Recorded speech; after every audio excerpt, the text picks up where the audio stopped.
বাড়িয়ে দাও তোমার হাত, আমি আবার তোমার আঙুল ধরতে চাই। বাড়িয়ে দাও তোমার হাত, আমি আবার তোমার পাশেই থাকতে চাই। বাড়িয়ে দাও তোমার হাত, তোমার হাত।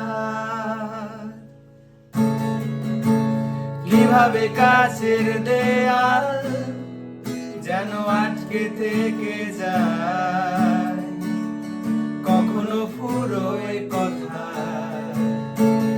অনেক সন্ধে বেলায় তোমার ক্লান্ত চুলের হাত ছোঁয়াও আমার মাথা। এখন কৃষ্ণচূড়ার